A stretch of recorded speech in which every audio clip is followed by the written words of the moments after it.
പ്രിയപ്പെട്ട വിദ്യാർത്ഥികളെ നമസ്കാരം. നമ്മളിന്ന് 8ാം ക്ലാസ്സിലെ അടിസ്ഥാന പാഠാവലിയിലെ 3ാമത്തെ പാഠഭാഗമായ പെരുമഴയത്ത് ആണ് ചർച്ച ചെയ്യുന്നത്. തൻ്റെ കുട്ടിക്കാലത്ത് ഭയങ്കരമായി പേടിപ്പിച്ച ഒരു മഴയുടെയും വെള്ളപ്പൊക്കത്തിൻ്റെയും ഓർമ്മകളാണ് ഈ ലേഖനത്തിൽ പങ്കുവെക്കുന്നത്. 1928 പൊന്നാനിക്കടുത്ത് മുഖത്തലയിലാണ് ദേവകി നിലയങ്കോട് ജനിച്ചത്. ഔപചാരിക വിദ്യാഭ്യാസം നേടിയിട്ടില്ല. അന്തർജനങ്ങളുടെ ദുരിതപൂർണമായ ജീവിതാവസ്ഥക്കെതിരെ സംഘടിതമായി പോരാടി. 1948 ലക്കിടി ചെറാമംഗലത്ത് മനക്കൽ അന്തർജനങ്ങളുടെ കൂട്ടായ്മയിൽ നിന്ന് പിറന്ന തൊഴിൽ കേന്ദ്രത്തിലേക്ക് എന്ന നാടകത്തിന്റെ ചുക്കാൻ പിടിച്ചത് ഇവരായിരുന്നു. പ്രധാനപ്പെട്ട കൃതികൾ: കാലപ്പകർച്ചകൾ, യാത്ര, കാട്ടിലും നാട്ടിലും, നഷ്ടബോധങ്ങളില്ലാതെ, Antharjanam, memories of a Namboothiri woman. 75ാമത്തെ വയസ്സിലാണ് ഇവർ എഴുത്തുകാരിയായത്. 70 വർഷം മുമ്പുള്ള സമുദായ ജീവിതത്തിലെ ആചാരങ്ങളെക്കുറിച്ചും കൗതുകങ്ങളെക്കുറിച്ചും വൈചിത്ര്യങ്ങളെക്കുറിച്ചും അവർ തുറന്നെഴുതുകയായിരുന്നു. 2023 95ാം വയസ്സിലാണ് ഇവർ മരണപ്പെട്ടത്. നിറഞ്ഞാൽ നിൽക്കാനൊരിടമില്ല, കനിഞ്ഞാൽ കാലങ്ങളോളം. പെരുമഴയത്ത്. മൂക്കുതല ദേശത്തിന്റെ 3 ചുറ്റും കായലാണ്. കായലിന് അന്നൊക്കെ പറഞ്ഞിരുന്നത് കടവ് എന്നാണ്. ഇന്നത്തെ പോലെയല്ല, കായലിന് അന്ന് കടവ് എന്നാണ് പറഞ്ഞിരുന്നത്. കിഴക്ക് ഭാഗം സ്രായിക്കടവ്, തെക്കു ഭാഗം ഉപ്പുങ്കൽ കടവ്, പടിഞ്ഞാറേ ഭാഗം നരണിക്കടവ്. അങ്ങനെ വടക്ക് കായലില്ല, കരഭൂമിയാണ്. 3 ഭാഗവും കായലായിരുന്നു. വടക്ക് ഭാഗത്ത് മാത്രം കായലുണ്ടായിരുന്നില്ല, കരഭൂമിയായിരുന്നു. വടക്ക് ഭാഗത്തുള്ള എടപ്പാൾ, ചാലിശ്ശേരി ഭാഗത്തൊഴികെ മറ്റെല്ലാ പ്രദേശങ്ങളിലേക്കും പോവാൻ തോണി വേണം. 3 ഭാഗവും വെള്ളമാണ്. അതുകൊണ്ട് തന്നെ തോണിക്കാണ് അവർ സഞ്ചരിച്ചിരുന്നത്. വലിയ ഇല്ലങ്ങൾക്കും തറവാടുകൾക്കുമൊക്കെ സ്വന്തമായി തോണികൾ ഉണ്ടായിരുന്നു. ഇന്നിപ്പോ വലിയ കാറുകളും മറ്റുമുള്ളതുപോലെ അന്നത്തെ വലിയ തറവാട്ടുകാർക്കും സമ്പന്നർക്കുമെല്ലാം ഉണ്ടായിരുന്നത് തോണികളായിരുന്നു. ബാല്യക്കാരിൽ 1-2 പേർ തോണി കുത്താൻ അറിയുന്നവരുമായിരിക്കും. ദൂരെയുള്ള കോൾപ്പാടങ്ങളിൽ കൊയ്ത്തു കഴിഞ്ഞ് കറ്റ കൊണ്ടുവരുന്നതിനും തെങ്ങിൻ തോപ്പുകളിൽ നിന്ന് നാളികേരം കൊണ്ടുവരുന്നതിനും വഞ്ചി കൂടിയേ കഴിയൂ. അപ്പൊ അന്ന് വഞ്ചി എന്തിനെല്ലാം ഉപയോഗിച്ചിരുന്നു? യാത്ര ചെയ്യാനായിട്ട് വഞ്ചി ആവശ്യമായിരുന്നു. ദൂരെയുള്ള കോൾപ്പാടങ്ങളിൽ നിന്ന് കൊയ്ത്തു കഴിഞ്ഞ കറ്റ കൊണ്ടുവരാൻ തോണി വേണം. അതുപോലെ തെങ്ങിൻ തോപ്പിൽ നിന്ന് നാളികേരം ഇട്ടാൽ അത് വീട്ടിലേക്ക് കൊണ്ടുവരാനും വഞ്ചി ആവശ്യമായിരുന്നു. വഞ്ചി അടുക്കുന്ന സ്ഥലം എന്ന അർത്ഥത്തിലാവാം കായലിന് കടവ് എന്ന് പറഞ്ഞു പോന്നിരുന്നത്. അപ്പോൾ എന്തുകൊണ്ടാണ് കടവ് എന്ന പേര് അവിടെ കിട്ടുന്നത്? വഞ്ചി അടുക്കുന്ന സ്ഥലത്തെയാണ് കടവ് എന്ന് പറയുന്നത്. ഇന്നും നമ്മുടെ നാട്ടിലെ ചില പ്രദേശങ്ങൾക്ക് കടവ് ചേർത്തുള്ള പേരുകളുണ്ട്. വള്ളക്കടവ് എന്നൊക്കെ പറയുന്ന പ്രദേശങ്ങൾ. അപ്പോൾ വഞ്ചി അടുക്കുന്ന പ്രദേശത്തെയാണ് നമ്മൾ കടവ് എന്ന് പറയുന്നത്. കായൽ വറ്റിച്ചാണ് കൃഷി ഇറക്കുക. ഇന്നത്തെ രീതിയല്ല അന്നത്തെ കൃഷി രീതി. കായൽ വറ്റിച്ചായിരുന്നു കൃഷി ചെയ്തിരുന്നത്. ഒറ്റപ്പൂവലാണ് കൃഷി. പുഞ്ച എന്നാണ് പറയുക. ആ കൃഷിയുടെ പേരാണ് ഒറ്റപ്പൂവലാണ്. അതിന് പുഞ്ച എന്നാണ് പറഞ്ഞിരുന്നത്. കായലിൽ ആദ്യം വലിയ ബണ്ട് കെട്ടും. ഒരു തോട് കീറി വെള്ളം അതിലേക്ക് മാറ്റും. ചക്രം ചവിട്ടിയാണ് വെള്ളം തേവി മാറ്റുക. ബണ്ടിന്റെ അടുത്ത് നിരനിരയായി 20-30 ചക്രങ്ങൾ ഉണ്ടാവും. പണിക്കാർ ഊഴമിട്ട് രാത്രിയും പകലും ചക്രം ചവിട്ടി വെള്ളം തേവിക്കൊണ്ടിരിക്കും. പൊതുവെ തുലാമാസത്തിലാണിത്. ഇന്ന് കേരളത്തിൽ കാണാത്ത ഒരു കാഴ്ചയാണ് ഇവിടെ നാം വായിച്ചറിയുന്നത്. ഇന്ന് അരി വേണമെങ്കിൽ നമ്മൾ ആന്ധ്രയിലേക്കും തമിഴ്നാട്ടിലേക്കും കർണാടകയിലേക്കും പോകണം. ഇങ്ങനെ തോട് കീറി വെള്ളം കൊണ്ടുവന്ന് ചക്രം ചവിട്ടിയെല്ലാം കൃഷിപ്പാടങ്ങൾ ഇന്ന് ഒരിടത്തും തന്നെ കാണാനില്ല. ആകെ കുറച്ച് നെല്ല് കാണാൻ കഴിയുന്നത് കുട്ടനാടും പ്രദേശങ്ങളിലുമാണ് അല്ലേ. ചവിട്ടുന്നതിന്റെ അധ്വാനം അറിയാതിരിക്കാൻ അവർ പാടിക്കൊണ്ടിരിക്കും. അപ്പൊ ചവിട്ട് നല്ല ചവിട്ടാണ് അല്ലേ, വളരെയധികം ബുദ്ധിമുട്ടിയാണ് വെള്ളം തേകി മാറ്റുന്നത്. അപ്പൊ നല്ല അധ്വാനമുള്ള പണിയാണ്. ആ അധ്വാനത്തിന്റെ പ്രയാസം കുറയ്ക്കാൻ വേണ്ടി അവർ പാട്ട് പാടിക്കൊണ്ടിരിക്കാറുണ്ട്. പകലും രാത്രിയും പാടുന്നുണ്ടായിരിക്കും. സകലവും നിശബ്ദമാവുന്ന രാത്രി കാലങ്ങളിലാണ് കുട്ടികൾക്ക് ആ പാട്ട് കേൾക്കാൻ കഴിയുക. ആ പാട്ടുകളെയാണ് തേക്ക് പാട്ട് എന്ന് പറയുന്നത്. നമ്മുടെ നാടൻ പാട്ടുകളെ നമ്മൾ 2ആയിട്ട് തിരിക്കാറുണ്ട്. തെക്കൻ പാട്ടുകളെന്നും വടക്കൻ പാട്ടുകളെന്നും. വടക്കൻ പാട്ടിലെ ഒരു വീര കഥാപാത്രമാണ് പാലാട്ടുകോമൻ. പാലാട്ടുകോമന്റെയും മറ്റും കഥകളാണ് അന്ന് അവർ പാടിയിരുന്നത്. തുലാമാസ രാത്രികളിൽ ദൂരെ നിന്ന് ഒഴുകി വരുന്ന ആ പാട്ടുകൾ കേട്ടുകൊണ്ടാണ് ഞങ്ങൾ ഉറങ്ങാൻ കിടക്കുക. ഇടയ്ക്കെങ്ങാനും ഉണർന്നാൽ അപ്പോഴേക്കും കേൾക്കാം നേർത്ത് നേർത്ത് എത്തുന്ന ഈ ഈണം. ഇപ്പോൾ ഇടയ്ക്കെങ്ങാനും എഴുന്നേറ്റാൽ ഞങ്ങൾ കേൾക്കുന്നത് എന്തായിരുന്നു? ആ തേക്കുപാട്ടിൻ്റെ വരികളാണ് കേൾക്കുന്നത്. ആരെക്കുറിച്ചുള്ള പാട്ടുകളാണ്? പാലാട്ടുകോമൻ്റെയും മറ്റും വീരകഥാപാത്രങ്ങളായ വടക്കൻ പാട്ടുകളും മറ്റുമാണ് പാടിയിരുന്നത്. ആ പാട്ടുകളാണ് നേർത്ത് നേർത്ത് ഞങ്ങളുടെ ചെവിയിലേക്ക് എത്തിയിരുന്നത്. അങ്ങനെ തോണിയും വള്ളവും ഒക്കെ ആയിട്ടാണ് എൻ്റെ കുട്ടിക്കാലത്തിനുള്ള ബന്ധം. കുളം, കുളി എന്നിങ്ങനെ ഇല്ലത്തും, വഞ്ചി, കായൽ എന്നിങ്ങനെ പുറത്തും. പക്ഷേ വെള്ളം ഞങ്ങളെയെല്ലാം ഒരു തവണ ഭയങ്കരമായി പീഡിപ്പിക്കുകയും ചെയ്തു. ഒരിക്കൽ വെള്ളപ്പൊക്കമുണ്ടായി. ആ വെള്ളപ്പൊക്കത്തിൻ്റെ കഥയാണ് നിങ്ങളോട് പറഞ്ഞത്. കഥയൊന്നുമല്ല, യഥാർത്ഥ സംഭവിച്ച ഒരു കാര്യമാണ് പറയുന്നത്. എൻ്റെ 13ാമത്തെ വയസ്സിൽ ഒരു കർക്കിടകത്തിലായിരുന്നു. കള്ളക്കർക്കിടകം എന്നൊക്കെ നമ്മൾ പറയാറുണ്ട്. രാമായണ മാസമാണ് കർക്കിടകം. മഴയുള്ള ഒരു സാധാരണ ദിവസമെന്നേ തോന്നിയുള്ളൂ. രാത്രി ഊണ് കഴിഞ്ഞ് ഞങ്ങൾ കിടക്കാൻ തുടങ്ങുമ്പോഴാണ് ഭയങ്കരമായ ഒരു കാറ്റിൻ്റെ വരവ് കേട്ടത്. അവർ ഭക്ഷണമെല്ലാം കഴിഞ്ഞ് ഉറങ്ങാൻ കിടന്നു. ഈ സമയത്താണ് ശക്തമായ ഒരു ഭയങ്കരമായ ഒരു കാറ്റ് വരുന്നു. അസാധാരണമായൊരു മുഴക്കത്തോടെയാണ് അത് വീശിയെത്തിയത്.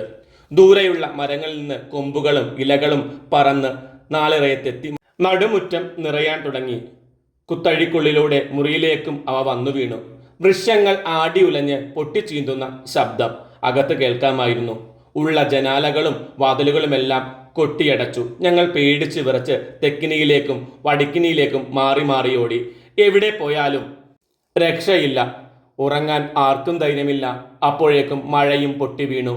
മഴയത്തും കാറ്റത്തുമായി ഇലവളപ്പിലെ മരങ്ങൾ തലങ്ങും വിലങ്ങും കടപുഴകി വീഴാൻ തുടങ്ങി. അപ്പോൾ അവർക്ക് ആർക്കും ഉറങ്ങാൻ കഴിഞ്ഞില്ല. അത്ര ശക്തമായ കാറ്റും മഴയുമാണ് ഉണ്ടായത്. കുട്ടികളും മുതിർന്നവരും ഒക്കെ പേടിച്ച് തെക്കിനിയിലേക്കും വടക്കിനിയിലേക്കും ഓടുന്ന കാര്യമെല്ലാം പറയുന്നുണ്ട് അല്ലേ. മരം വീഴുന്ന കൂറ്റൻ അലർച്ച ഇടവിട്ട് കേൾക്കാം. ഭാഗ്യത്തിന് എന്തുകൊണ്ടോ ഇല്ലത്തിന്റെ മേൽപ്പുരയിലേക്ക് മരമൊന്നും വന്നു വീണില്ല. എന്തോ ഭാഗ്യം കൊണ്ട് ഇല്ലത്തിന്റെ മേൽപ്പുരയിലേക്ക് വലിയ മരങ്ങളൊന്നും തന്നെ വന്നു വീഴുകയുണ്ടായില്ല. അതുകൊണ്ട് അവര് രക്ഷപ്പെട്ടു എന്ന് പറയാമല്ലേ. വെളുപ്പാൻ കാലമായപ്പോഴേക്കും കാറ്റിന്റെ ശക്തി തെല്ലു കുറഞ്ഞു. അതിന്റെ ചുവളം വിളി ഒന്ന് പതിഞ്ഞു. അപ്പോൾ മാത്രമാണ് ഞങ്ങൾ ഉറങ്ങാൻ കിടന്നത്. ഉണർന്നപ്പോഴോ പുറത്ത് അതിശക്തമായ മഴ പെയ്യുന്നതാണ് കണ്ടത്. അന്തർജനങ്ങൾക്ക് കുളിക്കാൻ പോകാൻ പറ്റുന്നില്ല. മുറ്റത്ത് മുഴുവൻ മരക്കൊമ്പുകളും ഇലയും വെള്ളവുമാണ്. വെള്ളം കാണെ പൊങ്ങിക്കൊണ്ടിരുന്നു. വടക്ക് പുറത്തെ മുറ്റം വെള്ളത്തിലായി. കുളവും മുറ്റവും കിണറും ഒന്നാവാൻ തുടങ്ങി. വലിയ ശക്തമായ മഴ പെയ്തതുകൊണ്ട് വെള്ളപ്പൊക്കം ഉണ്ടായിരിക്കുകയാണ്. കുളവും മുറ്റവും കിണറുമെല്ലാം ഒന്നുപോലെയായി കിടക്കുകയാണ്. അന്ന് അവർക്കാർക്കും കുളിയുണ്ടായില്ല. തേവാരവും മുടങ്ങി. മഴ അപ്പോഴും തുള്ളി മുറിയാതെ പെയ്തുകൊണ്ടിരുന്നു. അന്ന് രാത്രി തുടങ്ങിയ മഴയാണ്. പിറ്റേ ദിവസമായിട്ടും മഴ അവസാനിക്കുന്നില്ല. ശക്തമായി തന്നെ മഴ തുടർന്നുകൊണ്ടിരുന്നു. കാണാവുന്നിടത്തെല്ലാം വെള്ളം. വെള്ളപ്പൊക്കമാണ് ഇതെന്ന് അന്നൊന്നും മനസ്സിലായില്ല. 3 ദിവസം കഴിഞ്ഞപ്പോഴാണ് മഴ ശമിച്ചത്. പിന്നെ വെള്ളം താണു തുടങ്ങി. 3 ദിവസമാണ് മഴ പെയ്തത്. അങ്ങനെ മഴ പെയ്തുകൊണ്ടേയിരുന്നു. നിങ്ങൾക്കും ഓർമ്മയിൽ ഉണ്ടാവും അല്ലേ, 2018 ഒരു വെള്ളപ്പൊക്കം. നിങ്ങളുടെ ചെറുപ്പകാലത്തായിരിക്കും അത് സംഭവിച്ചത്. നമ്മളത് സിനിമയിലൂടെയും ഈ അടുത്ത കാലത്ത് കാണുകയുണ്ടായി അല്ലേ. എത്രയോ ആളുകളാണ് ആ വെള്ളപ്പൊക്കത്തിൽ മരണപ്പെട്ടത്. എത്രയോ ജീവജാലങ്ങൾക്കാണ് ജീവൻ പോയത്. അപ്പോൾ കേരളത്തിൽ ഇങ്ങനത്തെ ഒരു വലിയൊരു വെള്ളപ്പൊക്കം ഉണ്ടായത് 99 വെള്ളപ്പൊക്കം എന്നാണ് പറയുന്നത്. 1924 കേരളത്തിലെ നടുക്കിയ ഒരു വെള്ളപ്പൊക്കം ഉണ്ടായത്. ഈ വെള്ളപ്പൊക്കത്തിന്റെ പശ്ചാത്തലത്തിൽ തകഴി ശിവശങ്കരപിള്ള ഒരു ചെറുകഥ എഴുതിയിട്ടുണ്ട്.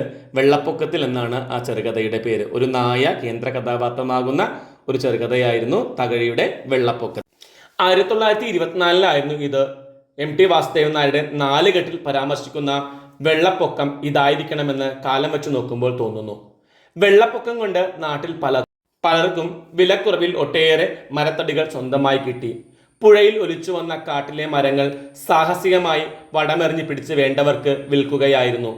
1943 ഞാൻ വിവാഹം കഴിഞ്ഞ് നിലയങ്ങോട്ട് എത്തുമ്പോൾ നീണ്ട തെക്കേ ഇറയം മുഴുവൻ ഇങ്ങനെ വാങ്ങിക്കൂട്ടിയ വിലപിടിപ്പുള്ള മരങ്ങൾ ഈർന്ന് വൃത്തിയാക്കി അട്ടം മുട്ടെ കൂട്ടിയിട്ടത് കണ്ടിരുന്നു.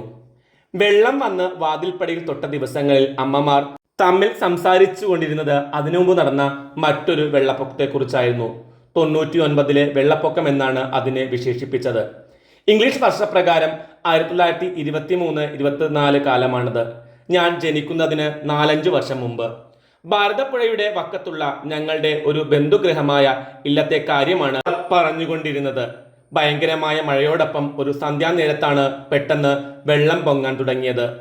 പുറം വെള്ളം ഏന്തി വരുന്നത് എന്നോ ആദ്യം എല്ലാവരും കരുതിയുള്ളൂ. പക്ഷേ വെള്ളത്തിന്റെ തള്ളിക്കയറ്റം അങ്ങനെയൊന്നും കലാശിച്ചില്ല. തൊടി മുഴുവൻ വിഴുങ്ങിയ വെള്ളം ഉമ്മറപ്പടിയിലെത്തി. കുട്ടികൾ ഇത് കണ്ട് സന്തോഷിച്ചു. ഇനി ഉമ്മറപ്പടിയിൽ നിന്ന് മേല് കഴുകാമല്ലോ എന്നാണ് അവർ വിചാരിച്ചത്. എന്നാൽ നോക്കി നിൽക്കെ ഉമ്മറപ്പടിയും കടന്ന് അകത്തേക്ക് വെള്ളം കയറി തുടങ്ങി. അകത്ത് ചുമരുകൾക്കിടയിൽ വെള്ളം ഓളം വെട്ടി. വാതിലുകളെല്ലാം മലർക്കെ തുറന്നിട്ടു. കാറ്റ് വരുമ്പോൾ വാതിൽ അടക്കുക, വെള്ളം വരുമ്പോൾ വാതിൽ തുറക്കുക എന്നതായിരുന്നു അന്നത്തെ ഒരു നാട്ടറിവ്. ഒരു നാട്ടറിവാണ് ഇവർ നമുക്ക് പറഞ്ഞു തരുന്നത്. കാറ്റ് വരുമ്പോൾ വാതിൽ അടക്കുക, വെള്ളം വരുമ്പോൾ വാതിൽ തുറക്കുക. ഇടനാഴികളിലാണ് വെള്ളത്തിന്റെ കുത്തും തള്ളലും ഏറെ ശക്തമായത്.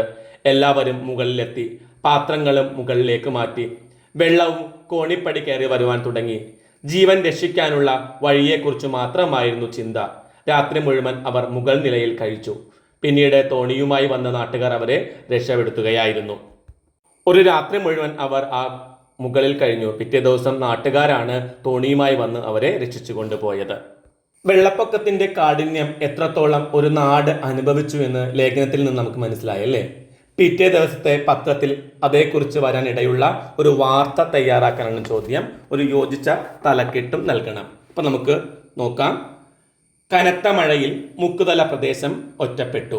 മുക്കുതല ഒരാഴ്ചയായി പെയ്യുന്ന കനത്ത മഴയെ തുടർന്ന് മുക്കുതല പ്രദേശം ഒറ്റപ്പെട്ടു. തോരാതെ പെയ്യുന്ന മഴയെ തുടർന്ന് ഒട്ടനവധി നാശനഷ്ടങ്ങൾ ഉണ്ടായതായി റിപ്പോർട്ട് ചെയ്യപ്പെട്ടു. കഴിഞ്ഞ 10-ാം തീയതി തുടങ്ങിയ മഴ ഇപ്പോഴും തുടർന്നുകൊണ്ടിരിക്കുന്നു എന്നാണ് അറിയാൻ കഴിഞ്ഞത്. അപകടാവസ്ഥയിലുള്ള വീടുകളിൽ നിന്ന് ജനങ്ങളെ മാറ്റിപ്പാർപ്പിക്കാനുള്ള ശ്രമങ്ങൾ തുടർന്നുകൊണ്ടേയിരിക്കുന്നു. റോഡുകൾ കവിഞ്ഞൊഴുകി മിക്ക വീടുകളിലും വെള്ളം കയറിക്കൊണ്ടിരിക്കുന്നു. പരിസരവാസികൾക്ക് ഒട്ടേറെ നാശനഷ്ടങ്ങൾ ഉണ്ടായതായി പറയുന്നു. കൊടുങ്കാറ്റിൽ വലിയ മരങ്ങൾ കടപുഴകി വീണ് വീടുകൾക്ക് നാശനഷ്ടങ്ങൾ ധാരാളം ഉണ്ടായിട്ടുണ്ട്. കായലും വയലുകളും തിരിച്ചറിയാൻ കഴിയാത്ത വിധം ഒന്നായിട്ടാണ് കിടക്കുന്നത്. ഇപ്പോഴും മഴ തുടർന്നുകൊണ്ടിരിക്കുകയാണ്. പുഴയിലൂടെ ഒഴുകി വരുന്ന തടികളും മറ്റും പിടിച്ചെടുക്കാനുള്ള ശ്രമങ്ങളും ഇതിനിടെ നാട്ടുകാർ നടത്തുന്നുണ്ട്. അടുത്ത ക്വസ്റ്റ്യൻ, നാട്ടറിവുകൾ. കാറ്റ് വരുമ്പോൾ വാതിൽ അടക്കുക, വെള്ളം വരുമ്പോൾ വാതിൽ തുറക്കുക. ഇത്തരം നാട്ടറിവുകൾ എപ്രകാരമാണ് നമ്മുടെ ഗ്രാമീണ ജീവിതവുമായി ബന്ധപ്പെട്ട് നിൽക്കുന്നതെന്ന് ചർച്ച ചെയ്യുക. നാട്ടറിവുകൾ ഒരു പ്രദേശത്തെ മുഴുവൻ ജനങ്ങൾ തലമുറകളായി കൈമാറി വരുന്ന അറിവുകളാണ്. ഗ്രാമീണ ജനതയുടെ ജീവിത രീതി, കലാപൈതൃകം, ആചാരവിശ്വാസങ്ങൾ, വാഗ്മയ രൂപങ്ങൾ തുടങ്ങിയവ നമ്മുടെ സാംസ്കാരിക സമ്പത്ത് മുഴുവൻ നാട്ടറിവിൽ പെടുന്നുണ്ട്. ഐതിഹ്യങ്ങളും നാട്ടുസംഗീതവും വാമൊഴി ചരിത്രവും നാടോടി കഥകളും ഭക്ഷണവും ചികിത്സാ രീതിയും കൃഷി അറിവുകളുമെല്ലാം നാട്ടറിവുകളാണ്. ഇവിടെ കാറ്റു വരുമ്പോൾ വാതിൽ അടക്കുക എന്ന വാക്യത്തിന്റെ അർത്ഥം വലിയ കാറ്റുണ്ടാകുമ്പോൾ സാധാരണ പുറത്തുനിന്ന് അപകടകരമായ വസ്തുക്കൾ പറന്നെത്താനുള്ള സാധ്യതകൾ കൂടുതലാണ്. മാത്രമല്ല, വാതിൽ തുറന്നിട്ടാൽ വീടിനകത്ത് സുരക്ഷിതമായിരിക്കുന്ന വസ്തുക്കളും താഴെ വീഴാനുള്ള സാധ്യതയുണ്ട്. വെള്ളം വരുമ്പോൾ വാതിൽ തുറക്കുക എന്ന് പറഞ്ഞാൽ വീടിനകത്തെ കയറിയ വെള്ളം കെട്ടി നിൽക്കാതെ പുറത്തേക്ക് പോകുന്നതിന് വേണ്ടിയാണ് വാതിൽ തുറന്നിടണം എന്ന് പറയുന്നത്. വെള്ളം അകത്ത് കെട്ടി നിൽക്കുന്നത് പല വസ്തുക്കൾക്കും നാശനഷ്ടം ഉണ്ടാകാൻ സാധ്യതയുണ്ട്. 2-3 നാട്ടറിവുകൾ പറഞ്ഞു തരാം. ചീരക്ക് ചാരം അധികം ഉപയോഗിക്കരുത്. ഉപയോഗിച്ചാൽ പെട്ടെന്ന് കതിരു വന്ന് നശിച്ചു പോകും. ഞെട്ടുകളഞ്ഞു വെച്ചാൽ പച്ചമുളക് പഴുക്കാതിരിക്കും. വാഴക്കൂമ്പ് വെട്ടിക്കളയുന്നത് മറ്റു കായ്കളുടെ വളർച്ചയ്ക്കും നല്ലതാണ്. പൊന്നു കായ്ക്കുന്ന മരമായാലും പുരക്കു ചാഞ്ഞാൽ മുറിച്ചു മാറ്റണം. ഇങ്ങനെ ധാരാളം നാട്ടറിവുകളുണ്ട്. നമുക്ക് ഇന്നത്തെ ക്ലാസ് ഇവിടെ അവസാനിപ്പിക്കാം. മറ്റൊരു ക്ലാസ്സുമായി കാണും വരെ എല്ലാവർക്കും നന്ദി, നമസ്കാരം.